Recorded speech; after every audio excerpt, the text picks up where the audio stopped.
Alléluia. Es-tu content d'être dans la présence de l'Éternel? Es-tu content d'être dans la présence de l'Éternel?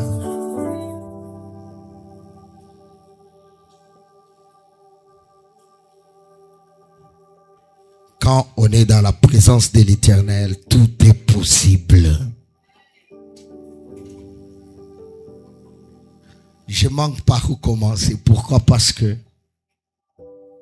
les modérateurs ont fini tout ce que l'Éternel était en train de me dire. C'est pourquoi quand tu viens au culte, dès le début directement, tu peux recevoir ta portion. Ce soir, nous allons encore beaucoup plus prier, mais j'aimerais partager quelque chose avant que nous puissions prier. Je vais continuer là où nous avons arrêté hier, mais j'aimerais que nous puissions lire le livre de Josué.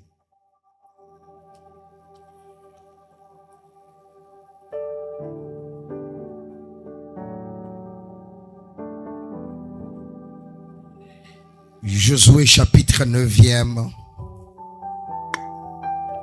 Josué chapitre 9e.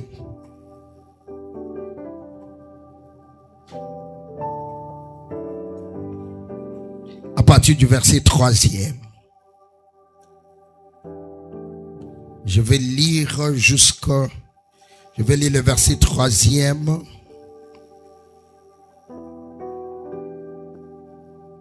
Jusqu'au verset 15e. Sois vraiment attentif là où tu es. Alors Josué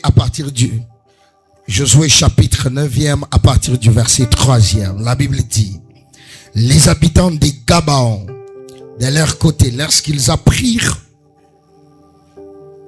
de quelle manière Josué avait traité Jéricho et Haï, ils recourent à la ruse et se mirent en route avec des provisions de voyage, et ils prirent des vieux sacs pour leurs ânes et des vieilles outres à vin déchirées et recousues. Ils portaient à leurs pieds des vieux souliers raccommodés, et sur eux des vieux vêtements, et tous les pains qu'ils avaient pour nourriture étaient secs et en miettes. Ils allèrent auprès de Josué au camp de Gilgad, et ils lui dirent ainsi qu'à tous ceux d'Israël: nous venons d'un pays éloigné, et maintenant faites alliance avec nous. Ils ont demandé pour dire: maintenant faites quoi? Faites alliance avec nous. Les hommes d'Israël répondirent à ces Éviens: peut-être que vous habitez au milieu de nous, et comment ferions-nous alliance avec vous? Ils dirent à Josué: nous sommes tes serviteurs. Et Josué leur dit: qu'êtes-vous et d'où venez-vous? Qui êtes-vous et d'où venez-vous? Ils lui répondirent: tes serviteurs viennent d'un pays très éloigné, sur les renoms de l'Éternel, ton Dieu, car nous avons entendu parler de lui et de tout ce qu'il a fait en Égypte, et de la manière dont il a traité les deux rois des Amoréens au-delà du Jourdain, Sion, roi de Esdon, et Og, roi de Bassan, qui était à Ashtaroth. Et nos anciens et tous les habitants de notre pays nous ont dit: prenez avec vous quoi? Prenez avec vous des provisions pour les voyages. Allez au-devant d'eux et vous leur direz: nous sommes vos serviteurs. Et maintenant faites quoi? Faites alliance avec nous. Voici notre pain. Regardez, ils établissent l'alliance en faisant quoi? Ils disent: voici notre pain. Ils étaient encore chauds quand nous avons fait provision dans nos maisons, le jour où nous sommes partis pour venir vers vous, et maintenant il est sec et à miettes, ces soutres en vin que nous avons remplies toutes neuves, le voilà déchiré. Le voilà déchiré. Nos vêtements et nos souliers se sont usés par l'exercice, l'excessive longueur de la marche. Les hommes d'Israël prirent de leurs provisions et ils ne consultèrent point l'Éternel. Verset 15e, la Bible dit, Josué fit la paix avec eux. C'est-à-dire, Josué a établi alliance avec eux. Lisez avec moi le verset 15e. 1, 2, 3, lisons. Josué fit la paix avec eux et conclut une alliance par laquelle il devait leur laisser la vie, et les chefs de l'assemblée les leur jurèrent. Regardez, la Bible dit, Josué fit la paix avec eux et conclut une alliance par laquelle il devait leur laisser quoi? Il devait leur laisser quoi? La vie, et les chefs de l'assemblée les leur jurèrent. J'aimerais que nous puissions lire 2 Samuel. 2 Samuel, le chapitre 21. 2 Samuel. J'aimerais lire une fois pour toutes. Après, je vais expliquer et prier avec nous. 2 Samuel 21. À partir du 1er.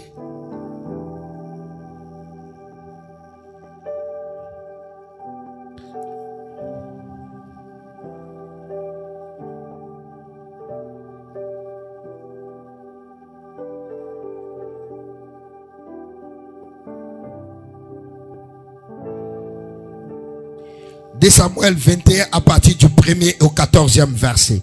Tu peux juste écrire ça. C'est une très longue lecture aussi. Mais je vais expliquer quelque chose.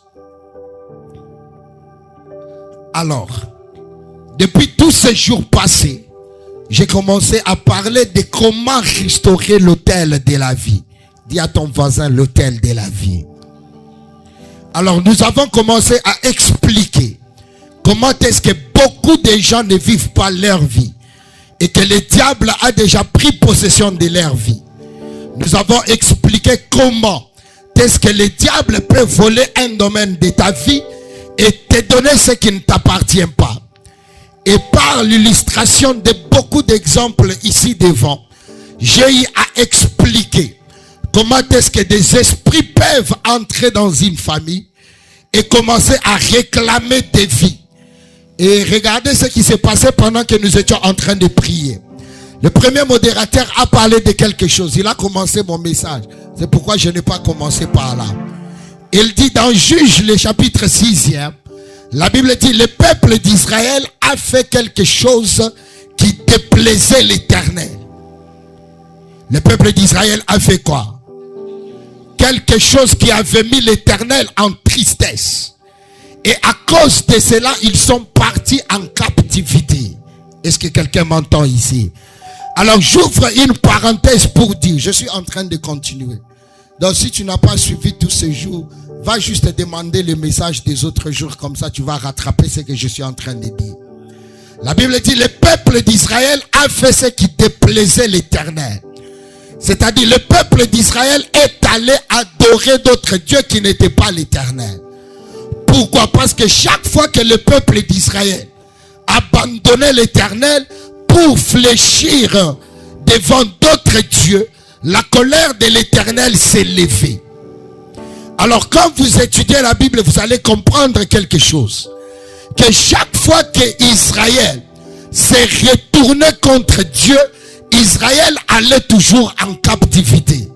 La face de l'Éternel s'est retournée contre eux. Est-ce que quelqu'un m'entend? Alors je rentre à l'exemple que j'ai donné. Je disais, quand dans une famille quelqu'un quitte, il quitte les bons chemins et il va il va entrer en alliance avec les diables. En se cherchant de l'aide auprès des autres dieux, ce qui arrive, c'est quoi? L'Éternel tournera toujours sa face contre cette famille-là. Oh, est-ce que quelqu'un m'entend? Donc, quand quelqu'un s'élève, il va entrer en alliance avec d'autres dieux. Il y a quelque chose qui se passe. Pourquoi? Parce que Dieu est un Dieu qui est jaloux. Il est un Dieu jaloux. Il n'aime pas être mélangé avec d'autres dieux. Et quand quelqu'un s'élève, il va chercher de l'aide auprès d'un autre Dieu. Ce n'est même Dieu avec petit Dieu. Auprès des divinités, auprès des féticheurs, auprès des sorciers, auprès des marabouts. Ce qui se passe, c'est quoi? Dieu tourne toujours son visage contre la famille ou contre cette personne. Est-ce que quelqu'un m'entend? Pourquoi? Parce que j'ouvre une parenthèse.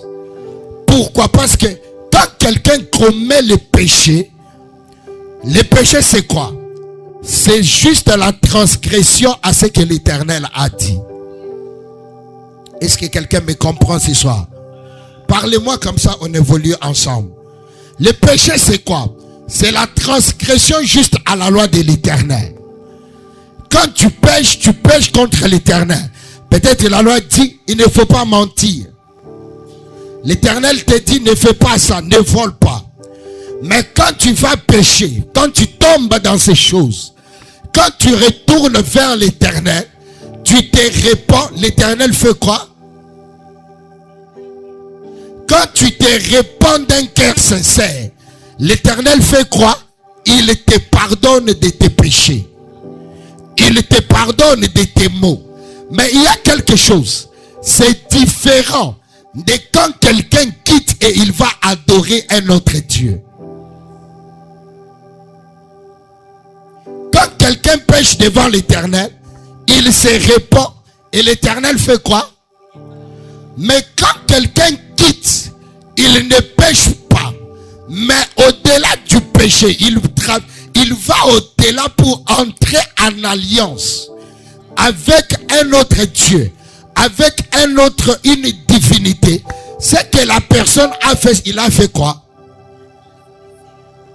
Il a transgressé la loi. Je ne sais pas comment dire ça en français. Je suis en train de chercher les mots.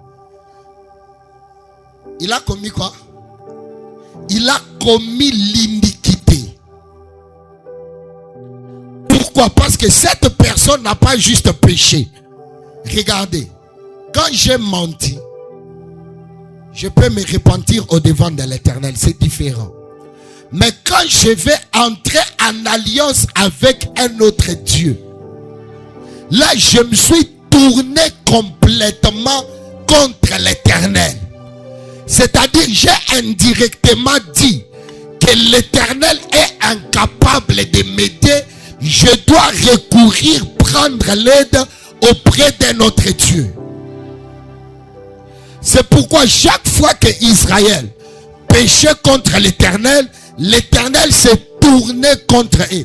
L'Éternel enlevait sa présence. C'est pourquoi quand même Adam et Ève ont péché, l'Éternel a fait quoi? Il les a sortis du jardin. Il les a chassés de la présence. Regardez. Quand quelqu'un va entrer en alliance avec des divinités, avec un sorcier, avec un marabout afin de chercher de l'aide, cette personne-là a ouvert la porte à d'autres dieux pour commencer à opérer dans la famille. Et ces divinités ou ces esprits avec lesquels cet homme est entré en alliance vont commencer maintenant à détruire les gens dans la famille. Est-ce que quelqu'un me suit ici? Et quand cette chose est établie, tu dois comprendre quelque chose. Tu dois comprendre qu'on se répand des péchés. Mais quand il y a déjà l'iniquité, c'est-à-dire quelqu'un qui s'est tourné de l'Éternel pour introduire un autre Dieu et que, à part seulement se repentir, tu dois comprendre quel processus il faut parcourir pour enlever ces dieux-là au milieu, afin que Dieu puisse rentrer et faire quoi? Régner. Des dieux ne peuvent pas régner en même temps. Oh, est-ce que je me fais entendre?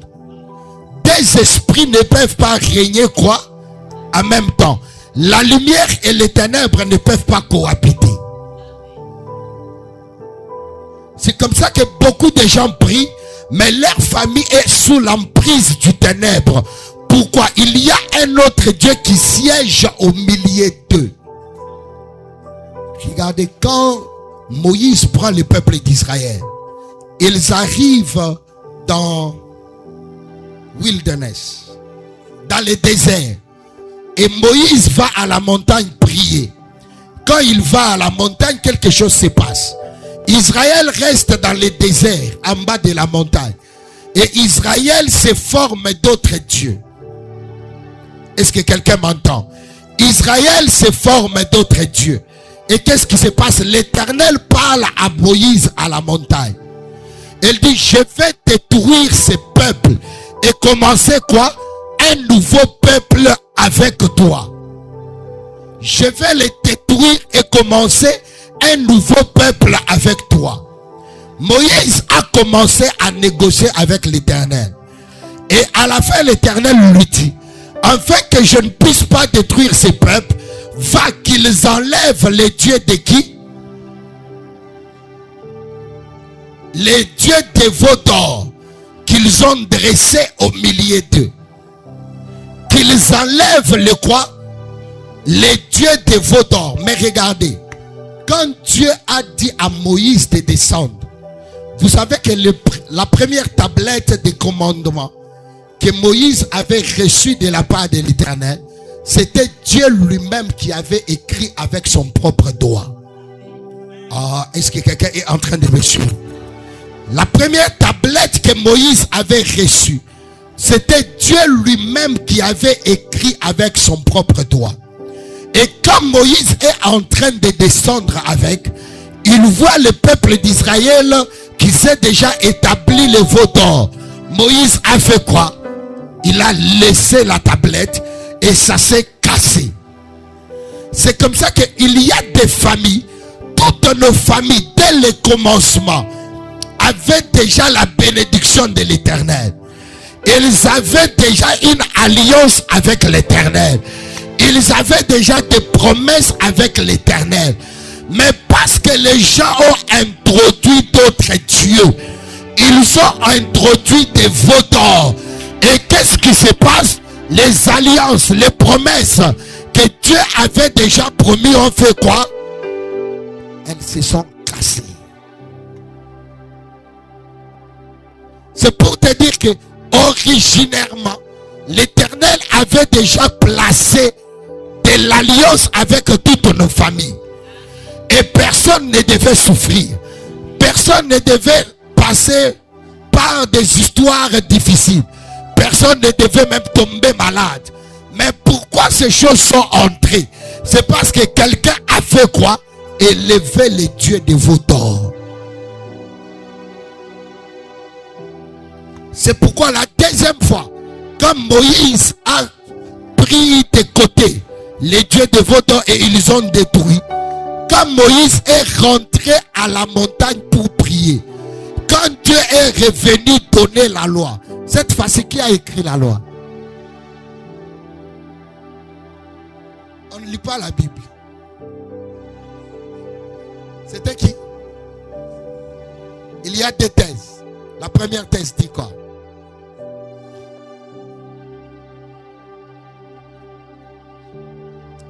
J'aime ça, on a un prophète qui lit la Bible. Est-ce qu'on peut applaudir pour lui?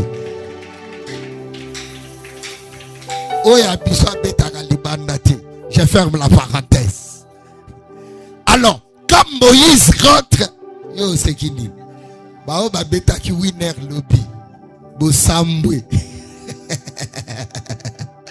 Alors, quand Moïse rentre à la montagne, la deuxième fois il reçoit la loi de l'Éternel, ce n'était plus l'Éternel qui a écrit la loi. Cette fois-ci, l'Éternel a parlé à Moïse d'écrire lui-même.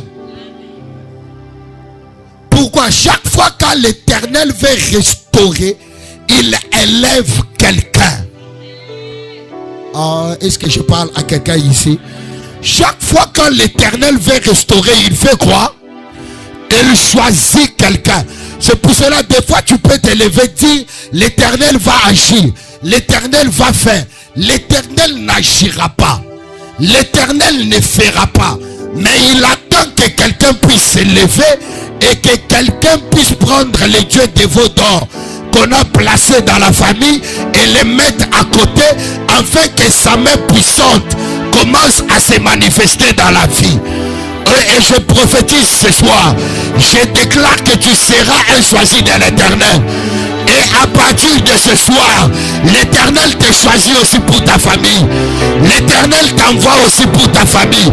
L'Éternel t'envoie aussi pour ton quartier. L'Éternel t'envoie aussi pour ta mission. Est-ce que tu peux dire avec moi, je suis choisi? Écoute-moi. Je n'ai pas envie d'aller prêcher, je rentre enseigner. Alors, c'est comme ça que quand nous avons lu dans Josué chapitre 9e, la Bible commence à nous expliquer quelque chose. Suivez-moi très bien. Le peuple d'Israël était en train de quitter Égypte, en train d'aller vers la terre promise. Mais regardez, l'Éternel leur a dit, partout, dans toutes les villes où vous allez passer, vous allez faire quoi? Prendre possession de ces villes-là. Et partout où ils passaient, ils détruisaient le roi. Prenez possession de la ville. Toujours comme ça en avançant. Et les autres rois avaient peur d'eux. Les autres nations avaient peur d'eux. C'est pourquoi je viens t'annoncer ce soir. Peut-être que tu te vois petit. Mais sache que dans le monde spirituel, les sorciers, les magiciens, tous les féticheurs de votre famille, ils ont peur de toi. Oh, je dis, ils ont peur de toi. Je dis, ils ont peur de toi. Et la Bible dit, après qu'ils aient détruit, c'est quoi, Jourdain. Ils ont traversé le Jourdain. Ils ont détruit la ville de Haï. Ils arrivent quelque part. Il y a le peuple de Gibéon. Il y a le peuple de Gibéon. C'est qui? Français. En anglais, c'est Gibeon. En français, c'est quoi? Gabon. Écoutez-moi, beaucoup de langues dans ma tête. Je raisonne en anglais, je traduis en français. Alors, la Bible dit, il y a le peuple de Gabaon. Peuple de Gabaon, c'est ça. Qui a vu Israël en train de venir. Et ils savaient avec leur roi que si Israël arrivait, Israël allait faire quoi? Les détruire et prendre possession de leur vie. Écoutez-moi très bien. La Bible dit, le peuple dit de Gabaon, ils ont raisonné. Ils ont cherché à trouver un moyen comment protéger leur pays et protéger leurs biens. Quelqu'un m'entend ici? Quelqu'un m'entend ici? Est-ce que tu peux baisser un peu le volume? Alors, le peuple de Gabaon a cherché un moyen par lequel protéger leur pays et protéger leurs biens. Et la Bible dit, ils se sont levés. Ils ont porté des anciens habits. Ils ont porté des chaussures déchiquetées. Ils ont pris de la nourriture. Ils sont partis à la rencontre d'Israël. Quand ils rencontrent Israël, ils parlent à Josué qui était roi déjà en ces temps-là. Ils mentent à Josué pour dire quelque chose. Ils disent, nous sommes un peuple qui venons de loin. Elle dit, nous sommes un peuple qui venons d'où? De loin. Elle dit, voici ce que nous t'avons amené. Nous voulons établir la paix, que nous puissions devenir qui? Que nous puissions devenir qui? Que nous puissions devenir vos serviteurs. Regardez, en voulant protéger leur vie, ils ont fait quelque chose. Ils se sont soumis à la servitude. Et beaucoup de gens ne savent pas que quand ils vont entrer en alliance avec les diables, quand ils vont chercher l'aide des autres dieux, ce qu'ils ne savent pas c'est quoi? Ils se mettent en servitude contre ces dieux-là. Ils deviennent des esclaves de cet esprit-là. Ceux qui vont chez les féticheurs. Et vous vous rappelez de tout ce que j'étais en train de démontrer ici. Donc si tu vas chez un féticheur, un marabout, un sorcier, tu reçois ce que tu reçois, mais tu as soumis et toi et toute ta famille à quoi? Vous devenez des serviteurs. Pas seulement serviteurs, mais vous devenez des esclaves. C'est pourquoi il y a des gens qui ont vendu leur vie. Ils sont allés auprès du diable pour dire j'aimerais que mon business puisse grandir. Mais le diable a donné ça. Mais ils sont devenus esclaves de quoi? Des maladies. C'est comme ça qu'il y a des gens, vous les voyez, vous les enviez. Beaucoup d'argent, mais chaque fois les enfants sont toujours malades. Cet argent-là, le diable a une manière par laquelle il récupère ça. Est-ce que je me fais entendre ici? Quand on entre en alliance avec le diable, on devient quoi? On devient esclave. Et regardez, quand ils ont établi, ils ont donné quelque chose. Ils ont donné du pain. Et c'est là, et Josué a prononcé cette alliance. Il les a acceptés. Ils ont commencé à vivre au milieu d'Israël. Et c'est après que Josué découvre que ce peuple ne venait pas de loin. C'était un peuple qui venait juste d'à côté. Mais comme il avait déjà établi l'alliance, il n'y avait pas moyen de faire quoi? Il n'y avait pas moyen de les tuer. Il n'y avait pas moyen de faire quoi? Donc, cette alliance les a préservés contre la mort.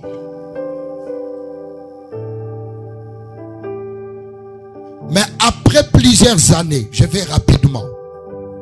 Après plusieurs années, Josué entre dans la terre promise avec le peuple d'Israël.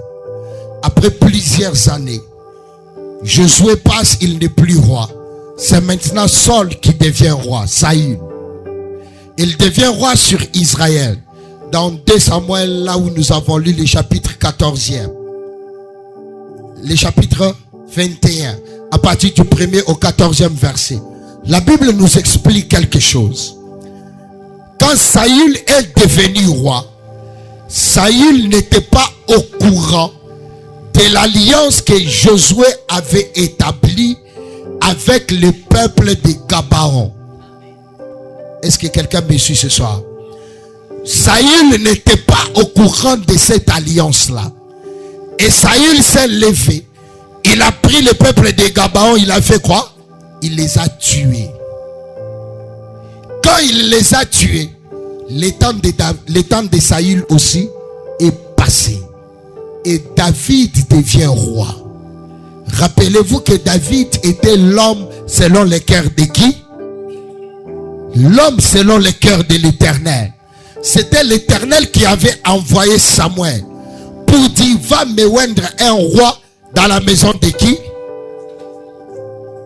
Va me oindre un roi. C'était l'Éternel qui avait parlé. Et on a oint David. David était choisi de l'Éternel. Et David avait des promesses auprès de l'Éternel. Mais quand David devient roi, quelque chose se passe. Dis à ton voisin, quelque chose se passe. Dis à un bon voisin, quelque chose se passe. De la même manière que c'est en train de se passer dans ta vie aussi. De la même manière que ça s'est passé dans ta famille. La Bible dit quelque chose se passe. Pendant 3 ans, il y avait la famine dans le royaume. Pendant 3 ans, les gens mouraient de faim. Pendant 3 ans, David ne comprenait pas ce qui s'est passé. Ce qui s'est passé était contraire à ce que l'Éternel lui avait promis. Ce qui s'est passé ne correspondait pas à ce que l'Éternel avait dit à David concernant son royaume. Et David a fait quelque chose. David est allé auprès de l'Éternel pour faire quoi? Demander à l'Éternel ce qui s'est passé. Demander à l'Éternel la cause de ces malheurs.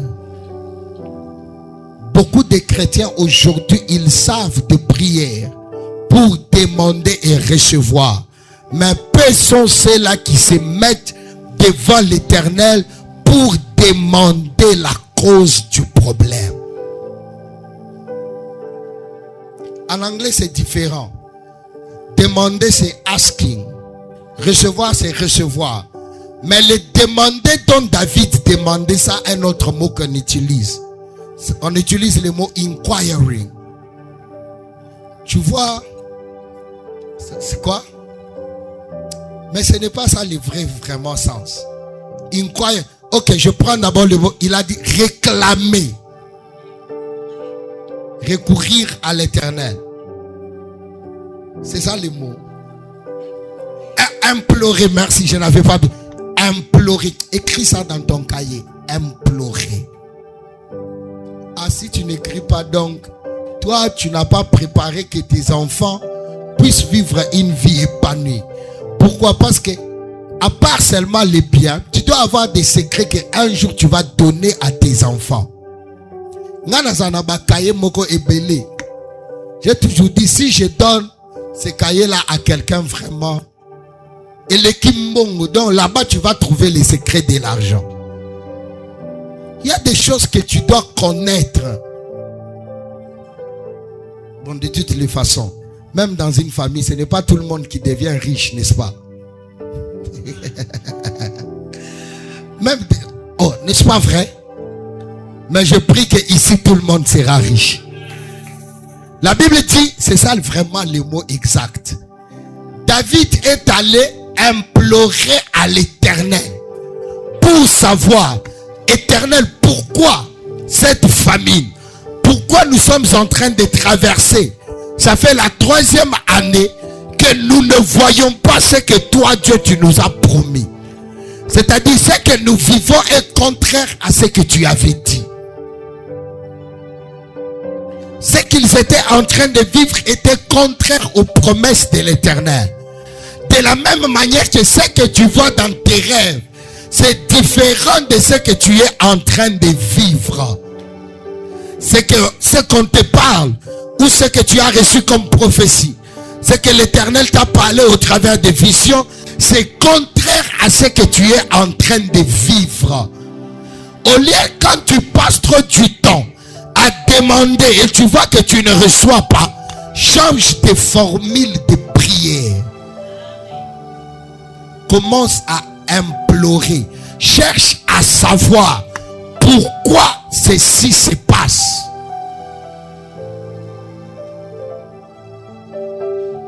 Je me fais entendre ici. Pourquoi en implorant, l'Éternel va te révéler les secrets qui est derrière la situation dans laquelle tu es en train de traverser. David a imploré à l'Éternel. Peut-être si j'ai du temps, je vais prendre 15 minutes, nous montrer comment est-ce qu'on se met dans la prière pour commencer à implorer. Il y a des formules. C'est pourquoi les disciples ont demandé à Christ. Ils ont dit, apprends-nous comment prier. Si on te donne par exemple une équation, on te dit 2 plus 2 égale combien? Et toi, au lieu de calculer 2 plus 2, tu fais 2 fois 2. Est-ce que tu auras la même réponse? Parlez-moi, est-ce que tu auras la même réponse? Quand on demande et qu'on ne reçoit pas, on doit apprendre à faire quoi? Implorer. Il y a une cause pour laquelle cette situation est en train d'aller sur un chemin contraire que celui que l'Éternel avait préparé. Et cela n'a rien à faire avec Dieu. Pourquoi? Parce que quand lui promet, ses promesses sont oui et amen. Mais quand elle ne se réalise pas, ça n'a rien à faire avec lui. Tu dois implorer afin qu'il te révèle ce qu'il y a comme cause. Afin que quand tu enlèves cela, maintenant son royaume peut s'établir. Son royaume là, c'est quoi? C'est ce qu'il t'a déjà promis. Ce que tu as comme promesse ou ce que tu as comme prophétie. C'est ce qu'on appelle royaume. Comme tu es là, est-ce que tu reflètes le royaume de l'Éternel? Alors je passe. David a imploré. Et quand David implore de l'Éternel, l'Éternel révèle à David quelque chose. Si ton voisin dort, réveille-le.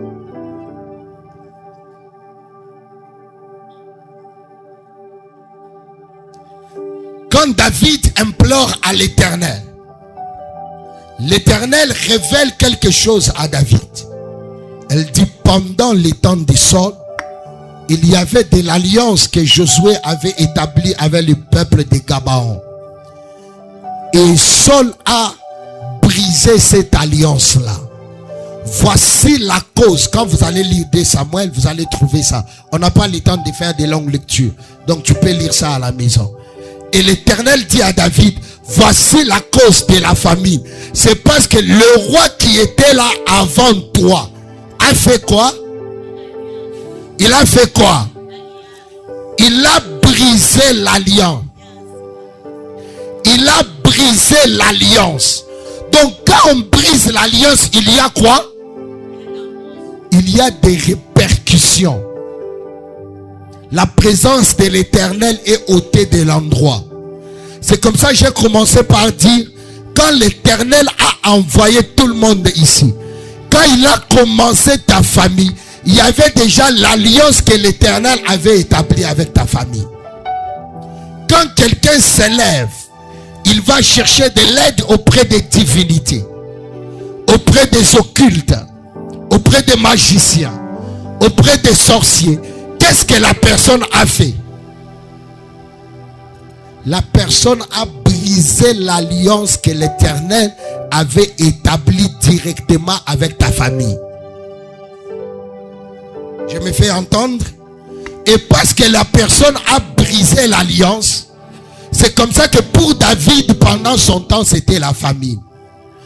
Pour toi, ça peut être la mort. Pour les autres, ça peut être la pauvreté.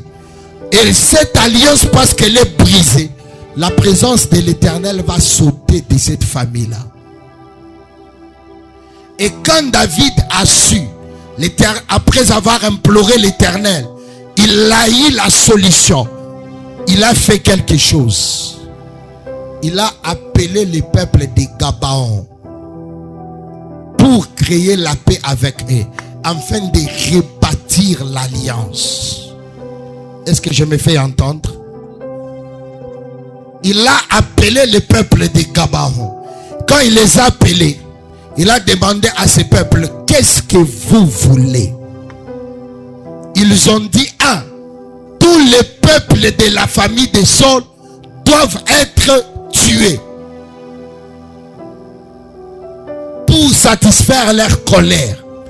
Ils ont demandé que tous les peuples de la famille de Saul soient tués. Mais regardez, pendant qu'ils demandaient la mort du peuple de la famille de Saul, est-ce que Saul était encore en vie? Est-ce que Saul était en vie? Mais ils étaient en train de réclamer les vies de tout le monde de la famille de Saul. Et David a exécuté. Mais David il a écarté une personne. Il a écarté Mephibosheth. Mephibosheth aussi faisait partie de la famille de Saul. Mais David l'a écarté. Il a donné les autres. Est-ce que vous savez, j'ouvre une parenthèse. Vous savez, quand Saul meurt, qui devient roi? David devient roi. Quand David entre dans le palais royal, il pose la question au serviteur qui était Ziba. Il dit, y a-t-il quelqu'un de la maison de Saul à qui je peux faire quoi? Du bien. Est-ce que vous savez, le serviteur a mentionné le nom de qui? Mephibosheth. Mais est-ce que vous savez que Mephibosheth n'était pas fils de Saul, il était petit-fils. Alors que Saul avait d'autres fils qui étaient encore en vie. Jonathan avait des frères qui étaient en vie. Mais on n'a pas mentionné le fils, on mentionne un petit-fils. Est-ce que Zola n'a pas mango? Zola n'a pas mango.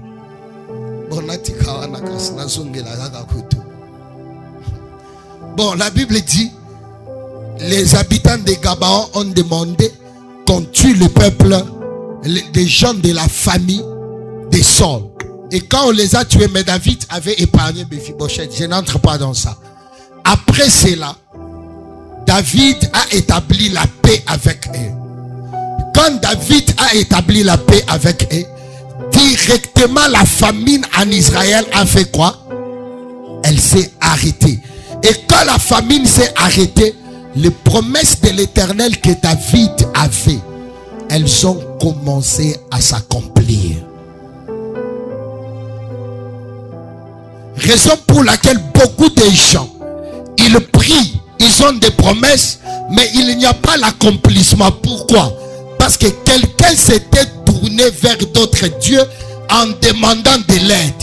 Et cela a créé une iniquité dans la famille, qui fait qu'un autre Dieu est devenu Seigneur sur la famille. Et maintenant, voici ce qui se passe. Quand toi tu te donnes à l'Éternel, et qu'il y a un autre Dieu qui est en train de contrôler la famille, tu deviens comme un rebelle dans la famille. Bon, je vais rendre ça encore très difficile, très facile pour comprendre. Je peux avoir 3 personnes. Venez, je vais vous montrer quelque chose. Regardez ça. Ça, c'est une famille de 3 qui est grand frère.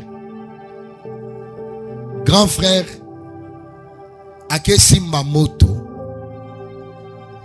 Non, qu'il puisse avoir du pouvoir, l'argent, quel que soit ce qu'il voulait. On lui dit quelque chose. On va faire pour toi un rituel. Tu vas à une rivière. Pendant la nuit, tu y jettes de l'argent, tu prononces ces paroles. Après ça, un esprit vient l'aider. Il a maintenant de l'argent. Il a introduit un autre Dieu dans la famille. C'est ce qu'on appelle l'iniquité. Ce n'est pas juste un péché. Il a amené un Dieu étrange. Et ça relève la colère de l'Éternel. Oh, est-ce que quelqu'un me fait comprendre ici? Ça élève la colère de l'Éternel. La gloire de l'Éternel va faire quoi? Elle se déplace, elle quitte sur la famille. Pourquoi? Quelqu'un a introduit un Dieu contraire, un Dieu étranger. Alors qu'est-ce que l'Éternel dit? Vous n'adorerez pas quoi? Un autre Dieu. Pourquoi? Parce qu'il est un Dieu jaloux. C'est-à-dire, si tu amènes un autre Dieu, lui fait quoi? Il s'éloigne. Et maintenant, voici ce qui se passe. C'est Dieu que cette personne a amené. C'est déjà un Dieu. C'est déjà un maître, a commis Seigneur. Vous comprenez ça? Cet esprit-là commence à gouverner. Maintenant, regardez. Même si cette personne a des enfants et que quelqu'un d'autre a des enfants, pour que ces gens-là puissent prospérer, ils doivent aussi aller faire quoi? Ils doivent aussi aller faire quoi? Parlez-moi. Ils doivent aussi suivre les mêmes chemins. Donc maintenant, si toi tu t'élèves, tu dis moi je vais réussir en dehors de ces chemins, cet esprit commence à te combattre. Pourquoi? Parce que dans ta famille, on a introduit quoi? Un autre Dieu. Un Dieu étranger. Et regardez, c'est Dieu là qui l'a amené. Après l'avoir servi, il meurt. C'est Dieu là qui vient les recruter. Vous comprenez ça? Il vient faire quoi? Suivez-moi très bien. Je suis en train d'introduire quelque chose. Lui a des enfants. Et quand les enfants restent, changeons maintenant comme si c'est un enfant à cause du nombre de gens. L'enfant reste. L'enfant se bat, rien n'arrive. Il y aura une tendance en lui qui va commencer à le pousser au fétiche. Cette réclamation, c'est pourquoi on appelle ça réclamation. Tendance. Tu vois, il y a des gens que tu regardes, automatiquement tu vois que la personne a tendance à aller vers les histoires du monde. Donc pour lui féticher, c'est rien. Il peut te dire, qui s'est sacrifié, gaz. Pourquoi est-ce que ça devient facile pour lui? Parce que dans son sang, il y a déjà quelque chose corrompu. On a introduit un autre esprit qui est en train aussi de faire quoi? De les réclamer. Et maintenant, voici ce qui se passe. C'est comme ça que lui, en tant que père, il peut être mort. Il va peut-être avoir un rêve. Le père lui dit, va à la mer. Va à la mer, fais ceci, et tu auras de l'argent. Où il rencontre maintenant un divin. Vous connaissez ce qui est un divin? Et divin. Les divins, ce sont des gens qui, ils peuvent te regarder, te dire ton futur, mais pas par l'esprit de l'Éternel. Divin, c'est ça, oui. Divin. Il rencontre un divin qui lui dit, il te dit, montre tes mains, je vais lire. Je vais te dire quoi tu vas faire. Directement, une malédiction est en train de t'appeler. Y a-t-il quelqu'un ici sur qui on a déjà lu les mains? On t'a dit, donne la main, on va lire, on te dit l'avenir. Vous avez peur de montrer. Y a-t-il quelqu'un ici? Si on t'a déjà lu, c'est bien que tu montres comme ça pendant qu'on va prier. On va briser cette malédiction-là sur toi. Quand quelqu'un te prédit déjà l'avenir, en dehors de l'esprit de l'Éternel, tu ne sais pas que tu es déjà en train d'imposer sur toi une malédiction. Regardez. Il croise quelqu'un qui lui dit, toi pour réussir, voici ce que tu dois faire. Va féticher et ceci et cela. Ou même il a un rêve. Il rêve son père qui lui dit non, va à la mer, fais ceci, tu vas devenir riche. Mais voici ce que je vais dire. La personne qui l'a rêvé, malgré que la personne avait le visage de son père, ce n'était pas son père. C'était qui? L'esprit que son père a servi revient avec le visage de celui-là et vient lui parler. C'est comme ça, il y a des gens qui disent namoni bakoko nanga ba ebisinga na kende na nini. Les cimetières c'est quoi lingala? Cimetière c'est quoi lingala? Cimetière c'est quoi? Ezaka cimetière na lingala. C'est très pauvre alors les lingala. Oh non, j'ai rêvé mes grands-parents, mon oncle, mon père, il m'a dit d'aller au cimetière, il n'a pas d'habit. On a tchelaye bilamba. Je ne voulais pas entrer là-bas. Natchelaye bilamba. Alors que ce que tu es en train de faire, la personne que tu as vue, ce n'est pas le père, mais c'est l'esprit qu'il servait. Et quand les gens font ces rituels, ils se retrouvent maintenant initiés dans quelque chose dont ils ne savent pas comment ça a commencé.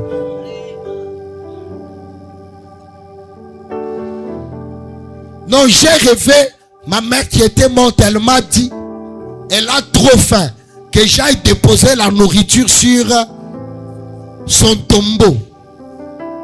En fait, ce n'était pas elle. Et regardez, quand lui passe, lui aussi au pays, il passe. Vous voyez la couche que c'est en train de créer? Une troisième génération vient. Lui commence à prier. Et ces gens, des fois, apparaissent. C'est ce qu'on appelle maintenant les esprits ancestraux. Mais regardez, l'origine, c'était quoi? Le père, qu'est-ce qu'il avait amené? Un esprit. Maintenant, quand cet esprit-là apparaît, il apparaîtra avec le visage de qui? Les pères, les grands-pères, commis des esprits ancestraux. Et maintenant, tu vas voir que lui aussi aura tendance à faire des fétiches. Pourquoi? Regardez. Quand lui devient chrétien, c'est ici maintenant là où les grands combats commencent. Regardez. Lui est ici au milieu. Il rencontre un ami. Il donne sa vie à Christ. Il dit, maintenant moi, arrêtez-vous ici, il y a un chemin.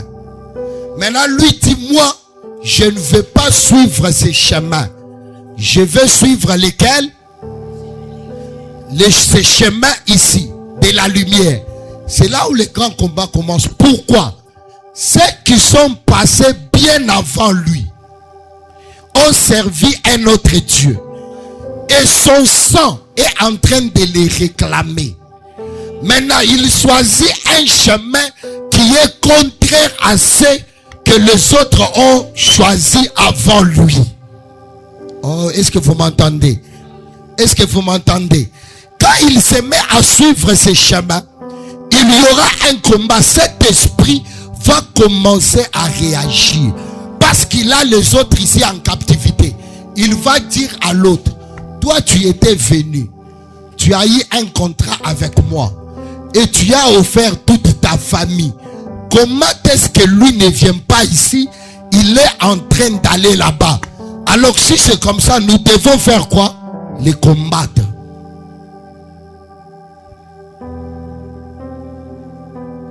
C'est comme ça que cet esprit-là, avant même que lui ne vienne, il va commencer à envoyer les esprits des autres ici. Parce qu'ils sont déjà comment? Ses serviteurs.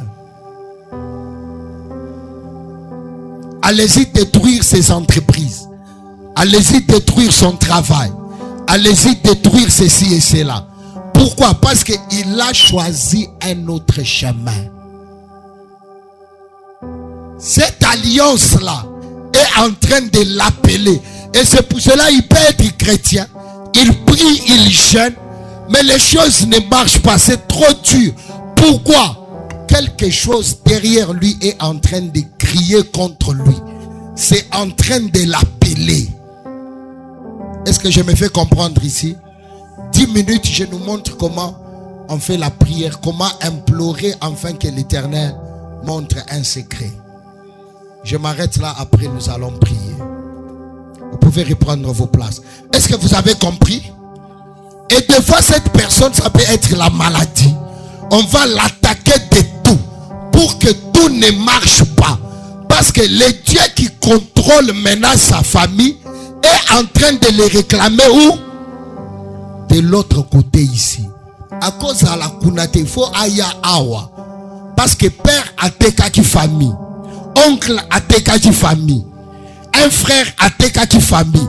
Maintenant, tant que toi tu ne veux pas ce chemin-là, tu fais un chemin qui mène vers la vie, cet esprit-là commence à te combattre. Oh, est-ce que ça passe? Est-ce qu'il y a quelqu'un qui est en train d'apprendre ici? Bon, je montre juste une partie, après on prie. Daniel chapitre 9.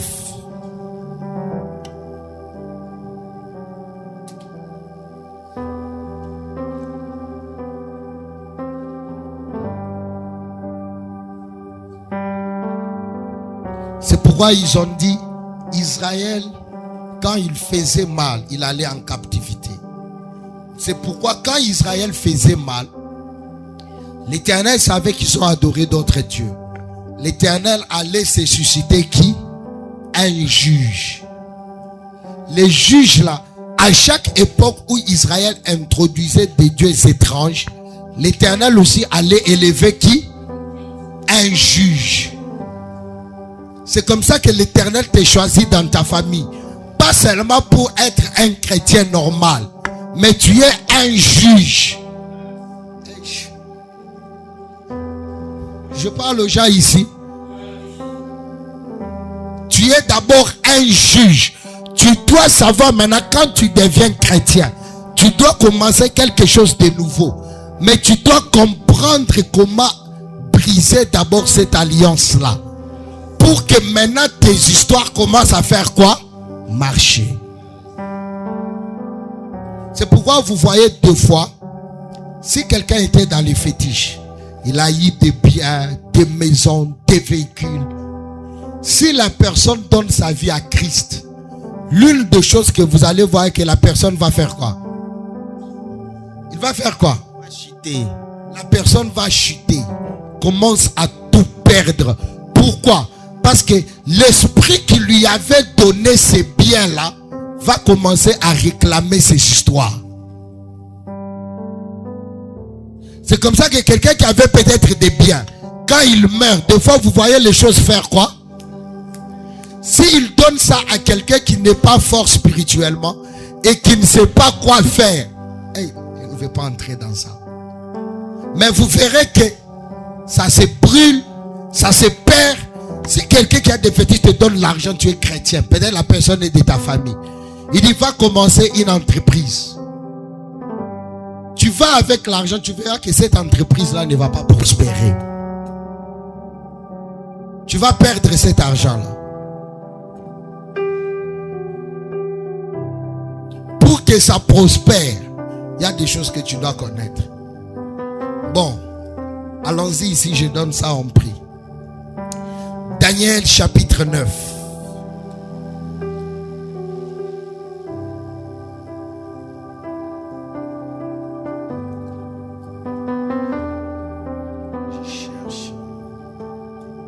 Mais est-ce que quelqu'un est en train de bien me suivre ici? Daniel chapitre 9.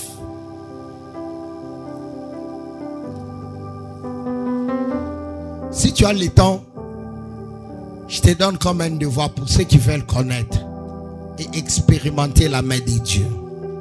Si tu as, moi je ne vais pas tout lire, tout expliquer à cause du temps. Parce qu'on vient en retard. Si on venait à 17h, on allait avoir plus de temps pour expliquer. Mais si tu as le temps, va lire Daniel chapitre 8, Daniel chapitre 9, Daniel chapitre 10. Mais moi je prends juste chapitre 9. Regardez.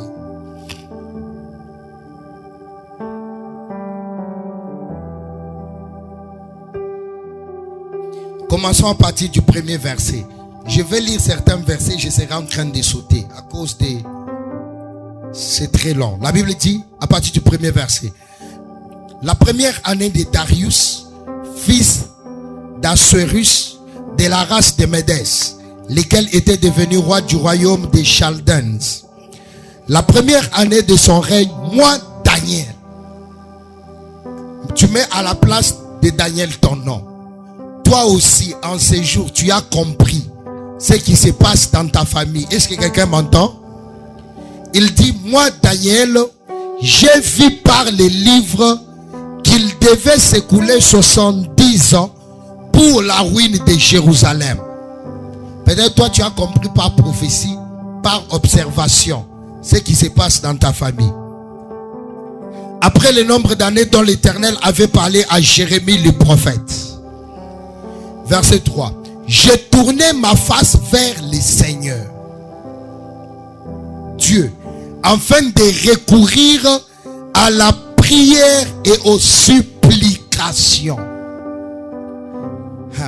Il donne un type de prière qu'il faut faire ici. Il parle de quel genre de prière? Hey. Il parle de quel genre de prière? Souligne le mot supplication.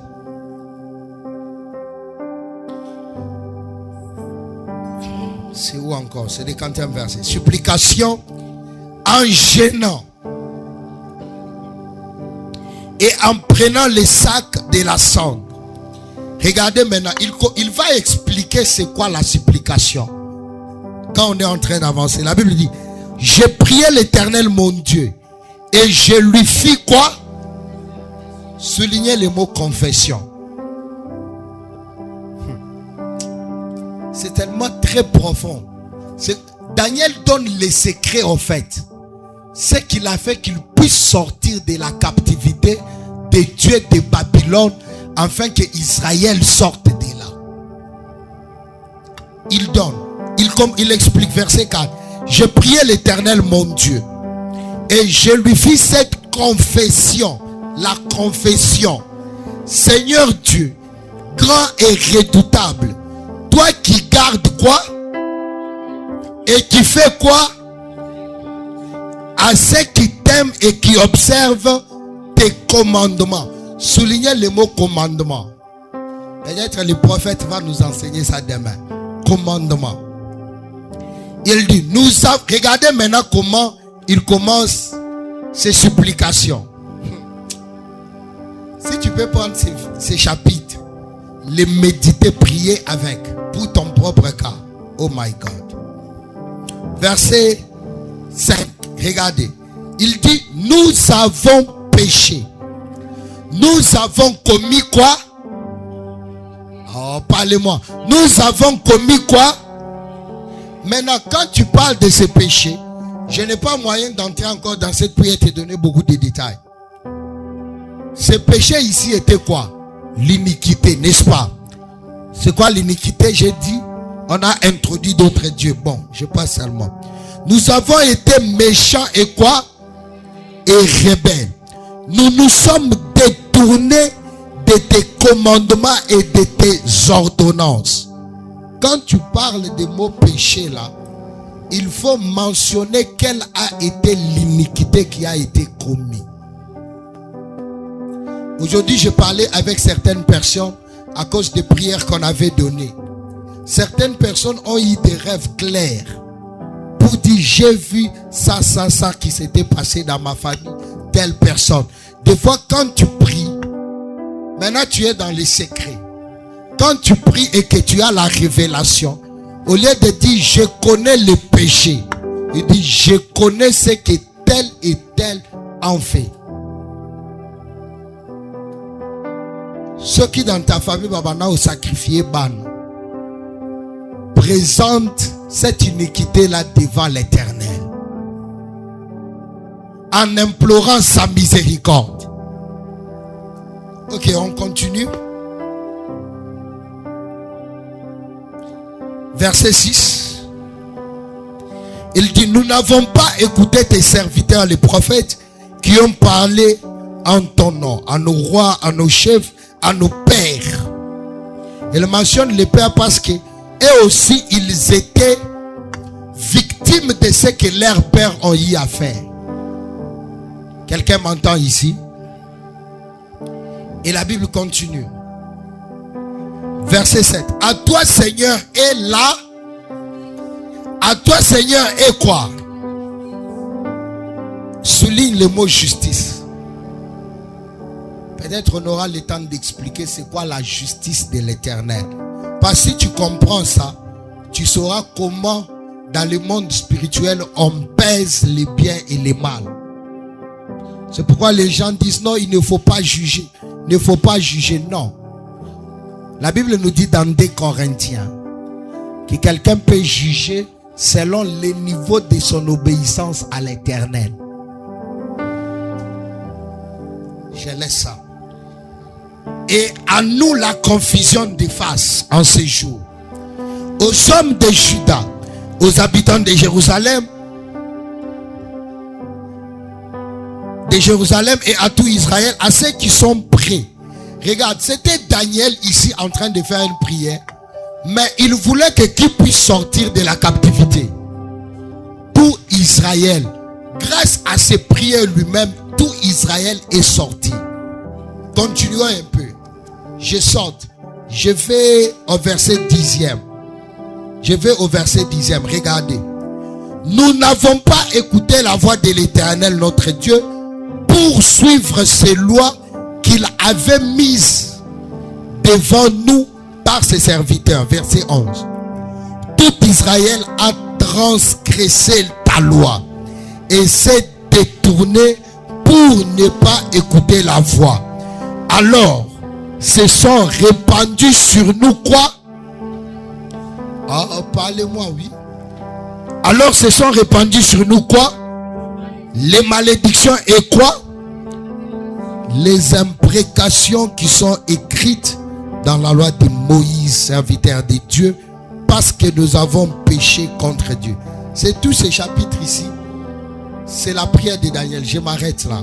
Je vais juste paraphraser ça dans peu de mots. Mais si tu as le temps, va lire ça. J'espère que le Saint-Esprit te donnera plus de compréhension. La Bible dit ceci.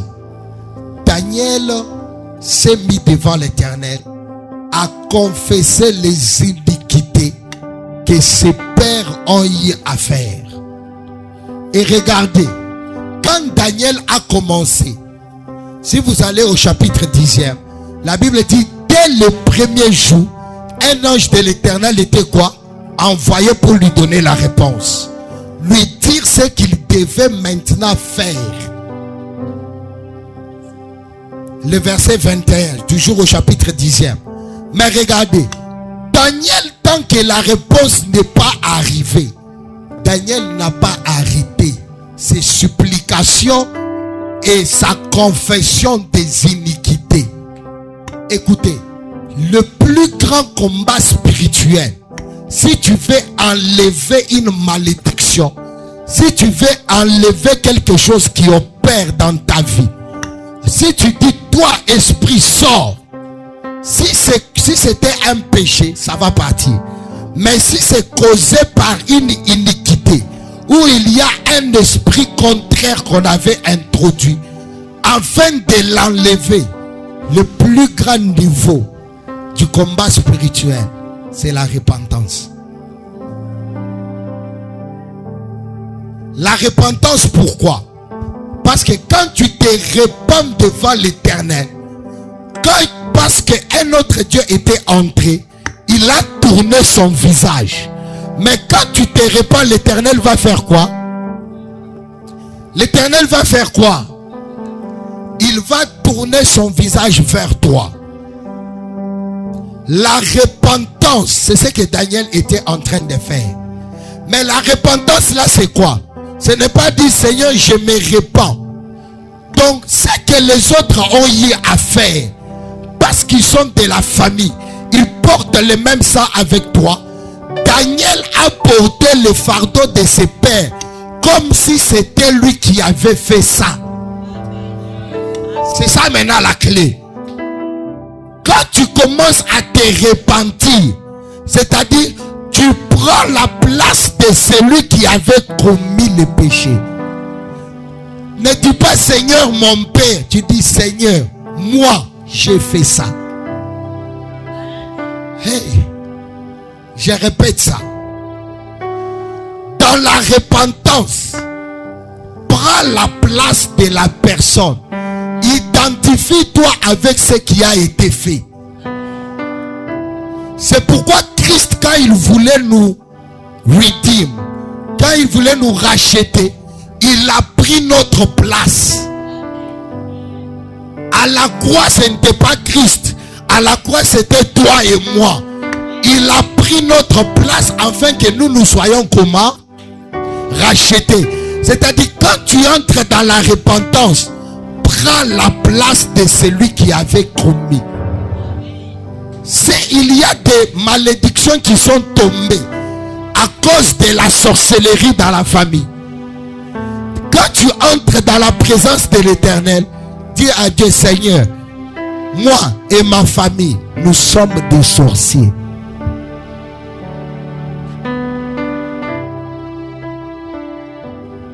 Porte ces fardeaux-là. Pourquoi? Parce que tu veux retourner la présence de l'Éternel dans la famille. Tu veux commencer quelque chose de nouveau. C'est ce que Daniel a fait. Il n'a pas dit Israël a péché. Allez-y lire. Il a pris la place d'Israël.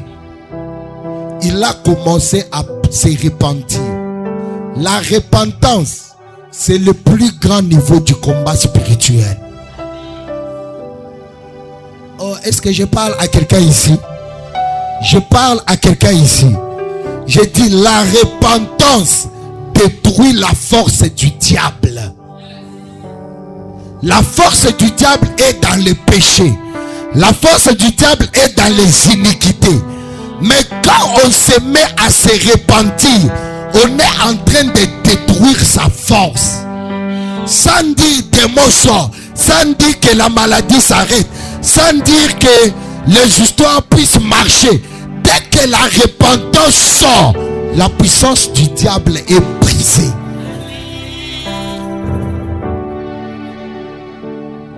La repentance.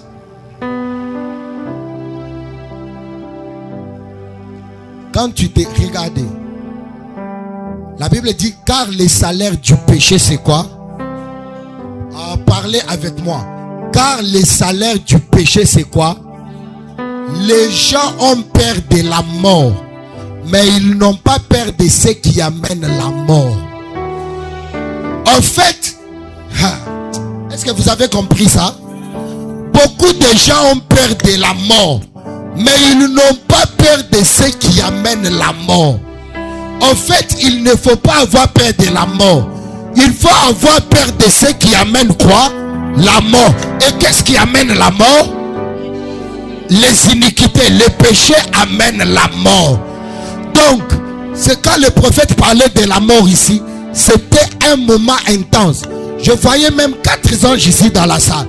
Quand il disait commander qui est la vie dans les affaires, certains c'est dans la santé, certains tu peux être en train de vivre, mais la mort a déjà pris ton cœur. La mort a déjà pris tes intestins, tes reins, tes pieds, ta tête, c'est déjà mort. Et qu'est-ce qui a amené la mort? Qu'est-ce qui a amené la mort? C'est-à-dire quand tu es en train de pécher, tu commets des erreurs, tu commets des iniquités en allant cherchant de l'aide au travers des autres dieux. Mais c'est que tu ne sais pas que tu es en train d'amener quoi? Mais quand tu meurs, tout le monde va faire quoi?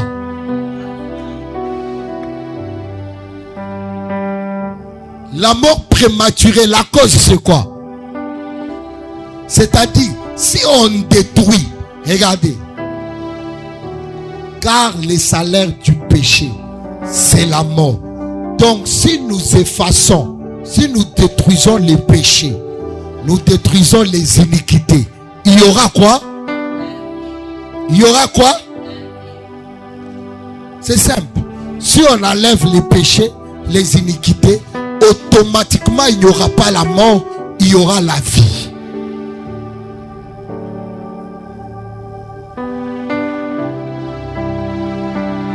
Si tu as le temps, va lire comment les juges, dans le livre des juges, ont eu à libérer le peuple d'Israël. Chacun a son temps. Mais je t'ai donné un grand secret, le livre de Daniel. La repentance de Daniel a activé une visitation divine. Quand il a commencé à se repentir, dès le premier jour, l'Éternel a précipité un ange. Est-ce que quelqu'un m'entend ici? Pourquoi tu n'as pas du travail? Pourquoi il y a la mort dans tel ou tel autre domaine?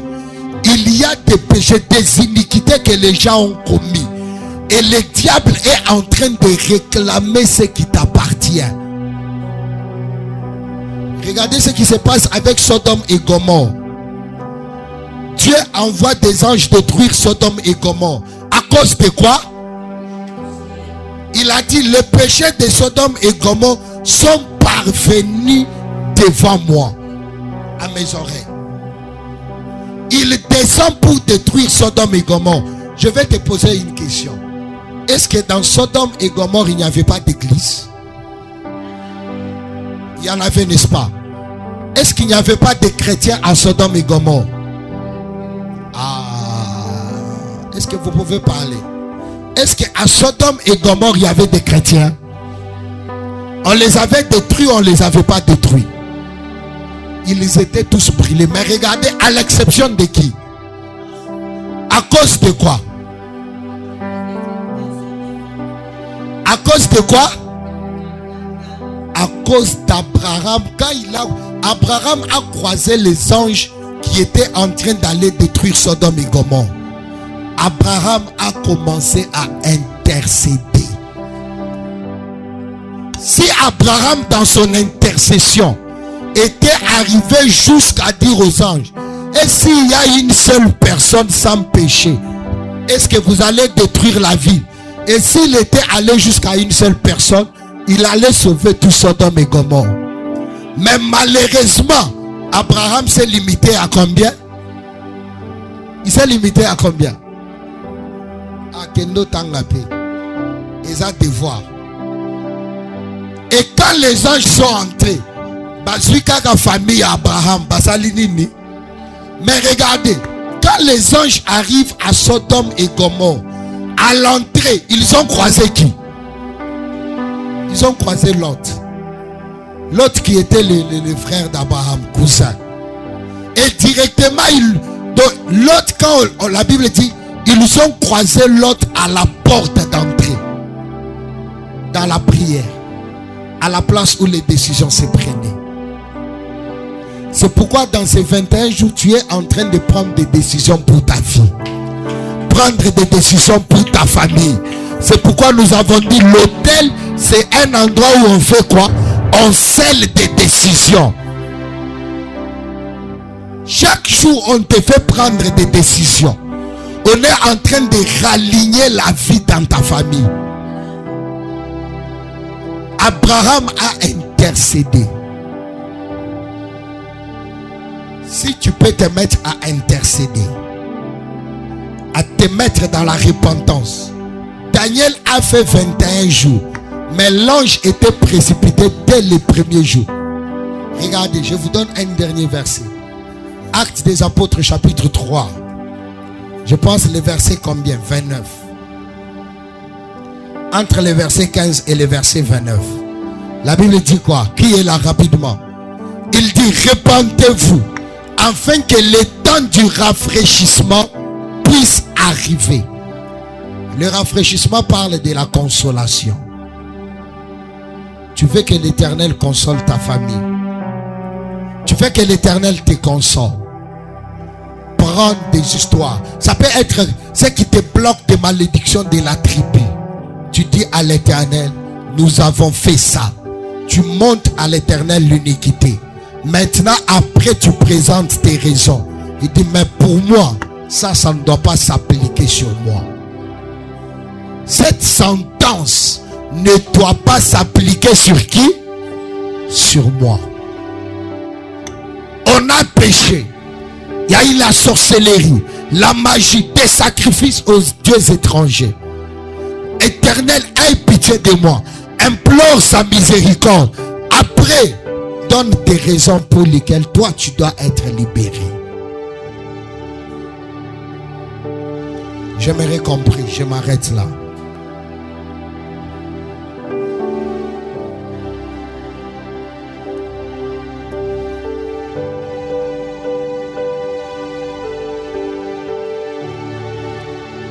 Est-ce que quelqu'un a compris quelque chose ce soir? C'est pourquoi quand on se met dans la repentance, vous verrez les esprits sataniques s'élever. Parce qu'ils savent que dès qu'il y a pardon des péchés, leur pouvoir est brisé.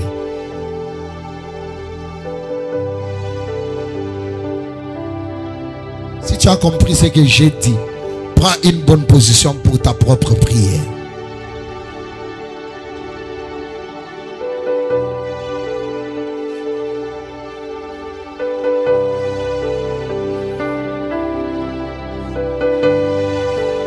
Pourquoi la mort?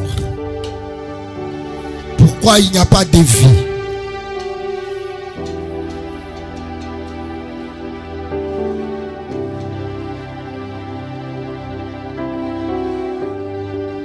Pourquoi les histoires n'avancent pas?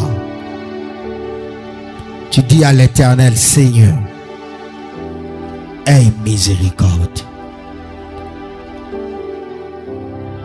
Bartimée a prié. Bartimée savait que la vie qu'il était en train de mener, ce n'était pas sa vie.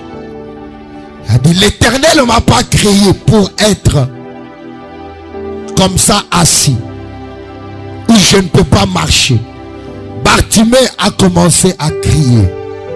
Bartimée savait que l'Éternel, dans son plan merveilleux, n'avait pas planifié que Bartimée soit sans vie, que ses yeux puissent être aveugles. Il a dit, Seigneur, Jésus-Christ, fils de David, aie pitié de moi. La Bible dit, Daniel s'allongeait. Il mettait sa poitrine par terre. Il confessait les péchés.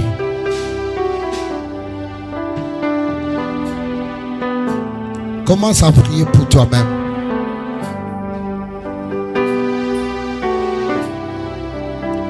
Dis, allez, parle à l'Éternel de tout ton cœur.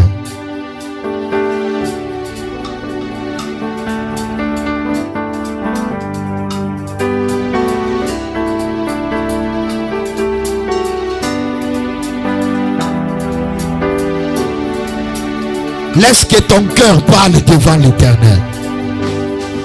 Tu dis, Seigneur, nous avons péché. Seigneur, moi et ma terre, nous avons péché. Regarde comment le sang a rempli la terre. Les avortements ont rempli. Les sangs des avortements sont en train de crier jugement. Sont en train de crier la vengeance. Seigneur, regarde comment le péché, les iniquités, les mensonges,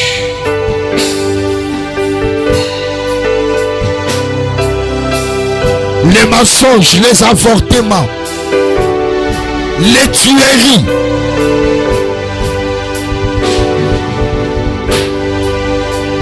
les manques de respect.